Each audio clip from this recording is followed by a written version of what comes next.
anak-anak sekalian, hari ini alhamdulillah kita masih diberikan kesehatan lahir dan batin oleh Allah Subhanahu wa taala, bisa hadir tatap muka di kelas pembelajaran ekonomi dengan materi kelangkaan. Sebelum kegiatan belajar dimulai, mari sama-sama kita berdoa untuk kelancaran kegiatan dan kesehatan kita semua. Tolong kepada ketua kelas untuk memimpin doa, silakan. Mari teman-teman, sebelum kita melakukan kegiatan kita pada pagi hari ini, alangkah baiknya kita berdoa dimulai. Bismillahirrahmanirrahim. Alhamdulillahirabbil alamin. Ar-Rahmanir Rahim. Maliki yaumiddin. Iyyaka na'budu wa iyyaka nasta'in. Ihdinas siratal mustaqim. Siratal ladzina an'amta 'alaihim ghairil maghdubi 'alaihim waladdallin. Amin. Selanjutnya untuk mempersiapkan anggota kelas, mungkin tolong di absen ketua kelas. Hadir Muhammad Nabil, Hadir. Muhammad Rizky Aditya, hadir. Muhammad Septian, hadir. Aisyah Kirania, hadir. Nazwa Safira. Ya, terima kasih ketua kelas sudah mengabsen ya. Jadi alhamdulillah hadir semua ya anak-anak ya. Oke, kita lanjutkan. Bagaimana kabar kalian? Sehat semua? Alhamdulillah. Ya, untuk memberi semangat lagi sebelum kita mulai belajar, mari kita tepuk semangat. Kita mulai. Tepuk semangat.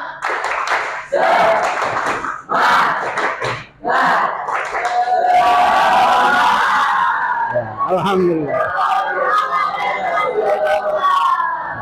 Alhamdulillah ya. Ya, kemarin kalian sudah belajar tentang materi tentang kebutuhan hidup manusia, kebutuhan primer, kebutuhan sekunder, kebutuhan tersier. Nah, sekarang kita akan masuk ke dalam materi kelangkaan. Saya ulangi lagi, materinya kelangkaan. Saya akan jelaskan tentang tujuan pembelajaran kita hari ini.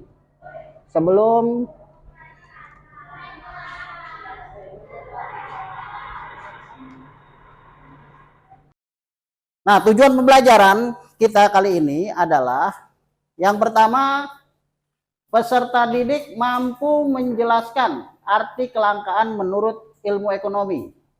Yang kedua, peserta didik mampu menganalisis penyebab terjadinya kelangkaan. Yang ketiga, peserta didik mampu menganalisis strategi mengatasi masalah kelangkaan. Jadi itu anak-anak yang nanti kita jadikan tujuan pembelajaran kita pada materi kelangkaan pertemuan kali ini. Mudah-mudahan tujuannya bisa dicapai. Oke, kita lanjut. Nah, metode pembelajaran yang kita pakai adalah dengan sistem pembelajaran, metode pembelajaran PBL. PBL itu singkatan dari Problem Based Learning. Nah, oke ya, selanjutnya nanti saya akan putarkan sebuah video. Video ini adalah sebuah contoh video kasus. Warga Banyuwangi, Jawa Timur menyerbu operasi pasar gas LPG yang digelar di Pasar Induk Banyuwangi. Memang sudah kapan gas LPG di daerah Denpasar ini? Ya, itu tadi kita sudah menyaksikan sebuah tayangan video, yaitu merupakan sebuah contoh kasus yang realita dihadapi oleh kita, secara nyata dihadapi oleh kita, di mana sering terjadi kelangkaan. Kelangkaan apa? Salah satunya kelangkaan bahan pokok. Tadi kita ambil contoh tadi gas LPG. Oke, silakan nanti kalian kerjakan di LKPD yang akan saya bagikan. Kemudian nanti kalian diskusikan dan nanti kalian simpulkan bersama-sama. Ya, silakan.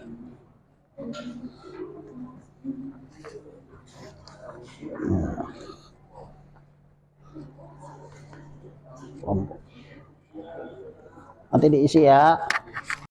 Jadi diisi nama kamu dan dalam kurung kelompok berapa gitu aja ya. Nama siapa aja. Ada yang mau ditanyakan? Kalau yang kurang jelas boleh ditanyakan. Jelas semua ya? Oke, silakan dikerjakan diskusi.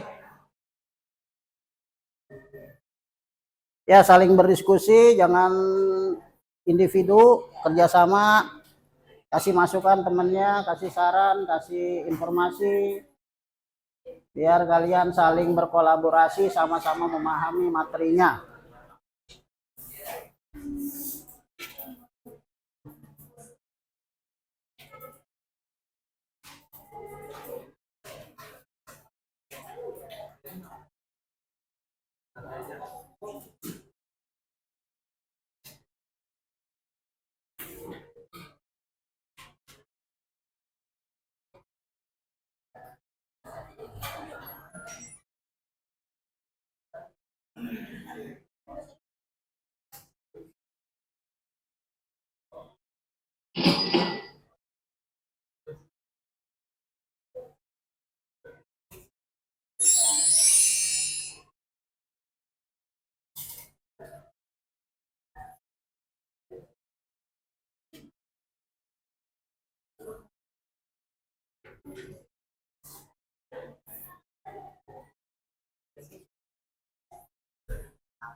Ya, jangan takut salah, diisi aja sesuai dengan yang sudah dipelajari, isi.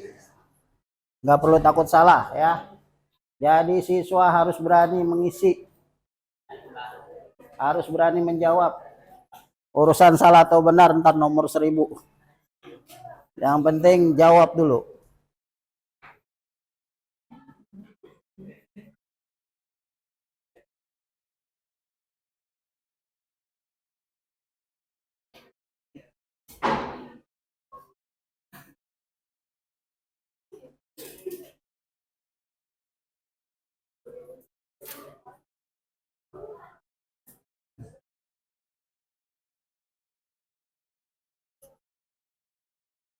Gimana? Kalau memang sudah ada yang siap, kita akan presentasikan ke depan, kita akan diskusi. Kelompok mana yang sudah siap boleh maju ke depan untuk menyampaikan hasil diskusi kelompoknya. Nanti kita analisa, kita bahas bersama.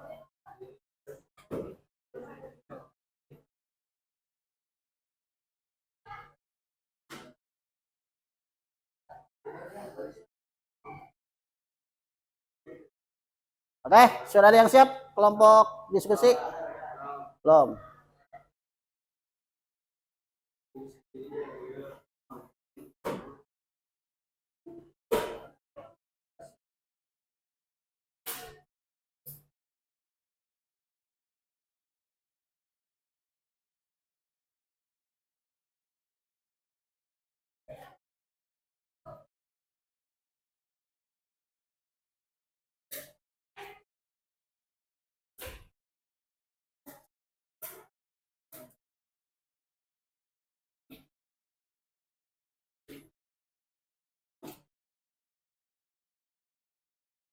Ya, diisi aja udah tepat. Itunya ada kan di sini. Ya. Kenapa? Gak apa-apa, nggak apa-apa. Nama siapa aja di sini. Koma-koma aja. Nama anggota kelompoknya kasih di LKPD-nya nama, isi aja nama anggota kelompoknya siapa, koma siapa, boleh nggak apa-apa. Ya, yang penting yang saya mau lihat hasilnya, bukan namanya.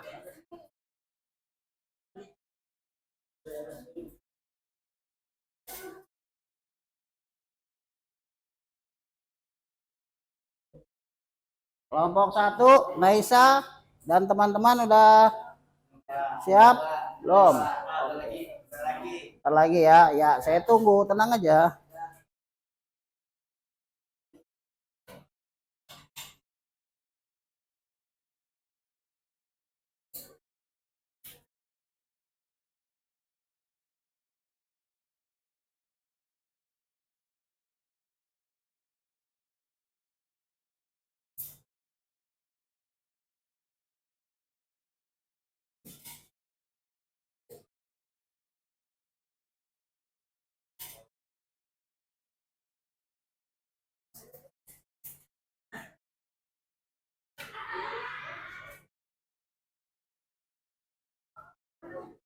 Nggak perlu takut salah ya. Jadi siswa harus berani mengisi, harus berani menjawab. Urusan salah atau benar ntar nomor 1000. Yang penting jawab dulu.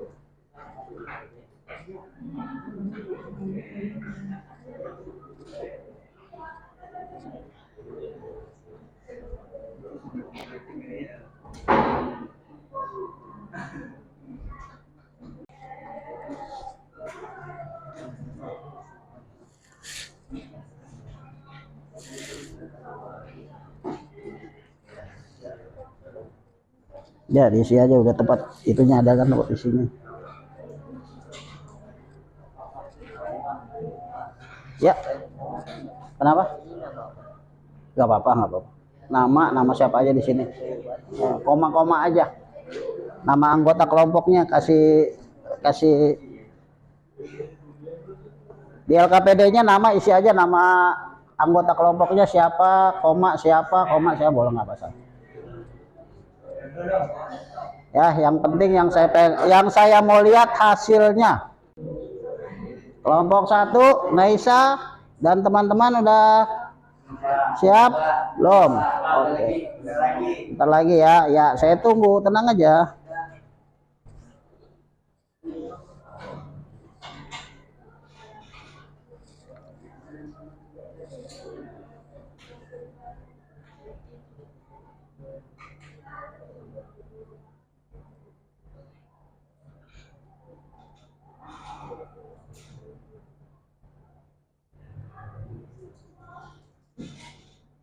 Ya, silakan yang udah siap kelompoknya.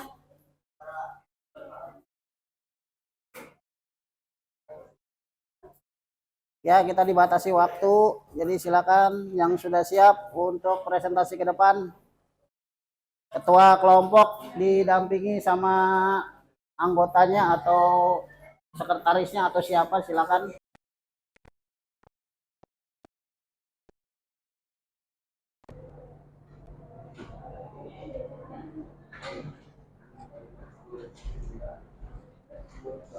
Oke, kelompok 1 udah siap, kayaknya udah siap kelompok 1. Ayo ke depan.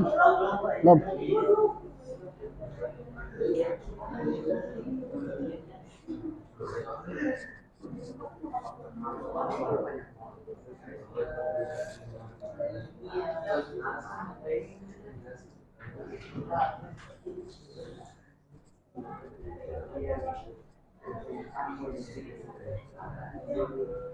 Kelompok berapa nih? Ya, udah siap? Oke, silakan ke depan kalau siap. Ya, sambil yang lain sambil mengisi LKPD-nya, kita dengarkan dulu dari kelompok 1 ya. Ya, silakan. Kelompok 1, kasih tepuk tangan dulu.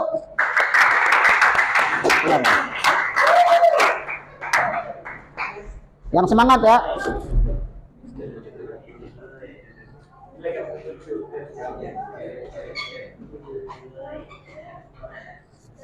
Ya, silakan. Assalamualaikum warahmatullahi wabarakatuh. Waalaikumsalam. Kami dari kelompok 1 ingin memberikan hasil diskusi kelompok kami tentang kelangkaan. Yang pertama, apa yang dimaksud dengan kelangkaan? Kelangkaan yaitu situasi di mana jumlah sumber daya tidak tersedia tidak mencukupi untuk memenuhi semua kebutuhan dan keinginan manusia. Jenis-jenisnya adalah kelangkaan fisik, kelangkaan fungsional, serta kelangkaan sosial. Mengapa terjadi kelangkaan? Yang pertama, karena peningkatan jumlah penduduk dan dapat menyebabkan permintaan yang lebih tinggi terhadap sumber daya. Yang kedua, eksploitasi berlebihan. Yang ketiga, perubahan iklim dapat mempengaruhi ketersediaan sumber daya alam seperti air, tanah, dan energi. Yang keempat, ketidakseimbangan ekonomi menyebabkan distribusi sumber daya yang tidak merata.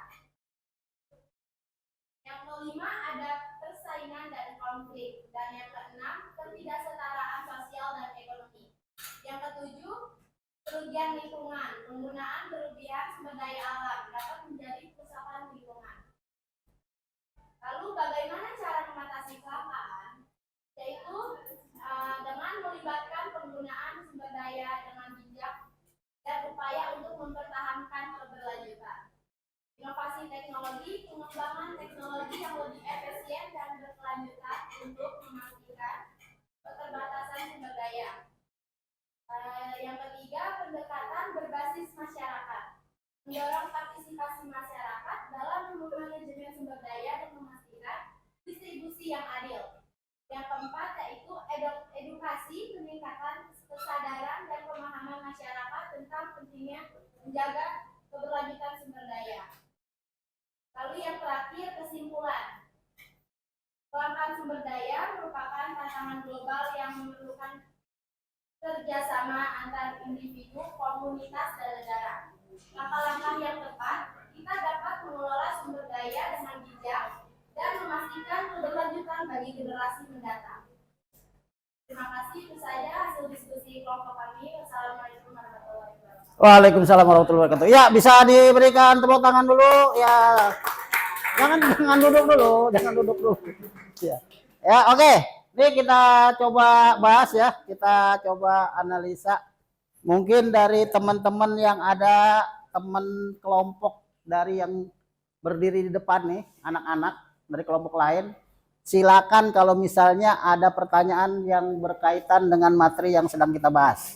Ya, nanti mungkin dijawab bergantian sama anggota kelompok yang ada di depan. Silakan siapa yang punya pertanyaan? Ya, berdiri, tolong berdiri, sebutkan nama dari kelompok berapa?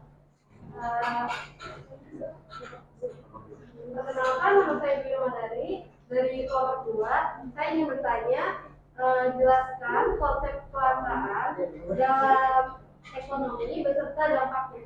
Terima kasih. Ya, terima kasih Dwi. Ya, konsep kelangkaan dalam ekonomi. Silakan siapa yang mau menjawab dari anggota kelompok yang hadir? Saya dan Syarifah dari kelompok 1 ingin menjawab pertanyaan dari Dwi. Kelangkaan dalam ekonomi merujuk pada situasi di mana sumber daya terbatas tidak mencukupi untuk memenuhi semua kebutuhan dan keinginan manusia. Dampak utama kelangkaan adalah adanya pilihan yang harus dibuat oleh individu, perusahaan, atau pemerintah dalam mengalokasikan sumber daya yang terbatas. Hal ini dapat menyebabkan munculnya biaya peluang, di mana kesempatan untuk menggunakan sumber daya pada satu kegiatan berarti mengorbankan. Ya, silakan kelompok yang lain yang punya pertanyaan, silakan. Ya, sebutkan nama dari kelompok berapa? Saya ingin pertanyakan, jelaskan bagaimana harga sebuah barang atau jasa dapat menjadi sinyal dalam mengatasi kelangkaan. Tolong ulangi lagi, Fajar. Jelaskan bagaimana harga sebuah barang atau jasa dapat menjadi sinyal dalam mengatasi kelangkaan. Ya, udah jelas ya kelompok di depan ya. Silakan dijawab. Saya Renita dari kelompok 1 ingin menjawab pertanyaan Fajar. Harga sebuah barang atau jasa dapat berperan sebagai sinyal dalam mengatasi kelangkaan. Jika suatu barang atau jasa langka, permintaan yang tinggi dan persediaan yang rendah akan menyebabkan kenaikan harga. Kenaikan harga ini dapat menjadi sinyal bagi produsen untuk meningkatkan produksi barang atau jasa tersebut. Karena potensi keuntungan yang lebih besar, sebaiknya jika suatu barang atau jasa berlipat, harga cenderung turun, menjadi sinyal bagi produsen untuk mengurangi produksi atau beralih ke produk yang lebih dulu. Ya, gimana, Fajar? Oke ya, udah puas. Ya, Pak. Selanjutnya pertanyaan berikutnya barangkali kita cuma 3 penanya aja ya. Ntar kalau banyak pertanyaannya waktunya terlalu lebar ya. Silakan. Saya dari saya angkatan dari kelompok 4 yang ingin menanyakan bagaimana hubungan antara konsep kelangkaan dan sistem ekonomi. Itu saja. Ya, konsep kelangkaan dengan sistem ekonomi. Silakan yang mau menjawab siapa? Ya, suaranya yang keras biar kedengaran sama temannya. Kelangkaan memiliki dampak yang signifikan pada sistem ekonomi. Dalam sistem ekonomi yang terbatas sumber dayanya, masyarakat harus membuat pilihan dalam hal apa yang akan diproduksi, bagaimana cara produksinya, dan untuk siapa barang dan jasa tersebut diproduksi. Kelangkaan mendorong masyarakat untuk mengembangkan sistem ekonomi yang mengalokasikan sumber daya dengan efisien, seperti pasar bebas, ekonomi campuran, atau sistem komando. Ya, saya kira cukup ya 3 pertanyaan aja karena nanti kalau dibuka terus banyak pertanyaan, waktunya terlalu panjang ya karena kita dibatasi oleh waktu. Oke, terima kasih kelompok yang sudah maju. Kita kasih tepuk tangan sekali lagi. Ya, silakan kembali ke tempat. Ya, terima kasih. Ya, silakan. Oke, anak-anak sekalian ya, kelihatan ya semuanya ya. Berdasarkan pembahasan yang dilakukan oleh teman-teman kalian dan kalian juga tadi udah tanya jawab. Jadi kesimpulan pembelajaran materi kelangkaan hari ini adalah yang pertama, kelangkaan adalah kondisi di mana kita tidak mempunyai cukup sumber daya untuk memuaskan semua kebutuhan kita. Jadi kebutuhan kita kan ini nggak terbatas, ya kan? Sementara sumber daya pemuas kebutuhan terbatas. Kesenjangan antara kebutuhan yang tidak terbatas dengan sumber daya yang terbatas, timbullah yang namanya kelangkaan. Seperti kasus tadi yang ditayangkan di video, itu kan gas LPG kan terbatas jumlahnya. Sementara kebutuhan untuk gas LPG yang dikonsumsi oleh masyarakat jumlahnya tidak terbatas. Oke, yang pertama itu. Yang kedua, faktor-faktor penyebab kelangkaan. Apa saja faktor-faktor penyebab kelangkaan? Yang pertama, keterbatasan jumlah alat pemuas kebutuhan. Kemudian yang selanjutnya kerusakan sumber daya alam akibat ulah manusia. Ya, jadi kayak bahan bakar minyak tuh kan terbatas. BBM kan sering kosong tuh di kasus-kasus Pertamina waktu kita ngantri BBM tiba-tiba kosong. Itu salah satu keterbatasan sumber daya ya akibat kerusakan dan sebagainya. Kemudian ada lagi keterbatasan kemampuan manusia untuk mengolah sumber daya yang ada ya. Jadi di Indonesia ini sumber daya manusia masih terbatas dalam mengolah alat pemuas kebutuhan. Artinya pembuatan produk pemuas kebutuhan untuk memenuhi kebutuhan manusia masih terbatas. Ya, teknologi maupun kemampuan SDM-nya masih sangat terbatas kalau dibandingkan dengan negara-negara yang lebih maju. Ya, selanjutnya adalah peningkatan kebutuhan yang lebih cepat dibandingkan dengan kemampuan penyediaan sarana kebutuhan, ya kan? Peningkatan kebutuhannya sangat cepat. Coba kalau kalian datang ke mall atau ke supermarket, bawa uang berapa? 100.000, 200.000, 300.000 habis. Kenapa? Karena semuanya mau diambil. Karena merasa, perlu nih, ambil semuanya. Padahal belum tentu dibutuhkan. Nah, itu yang terjadi. Ya, peningkatannya terlalu cepat.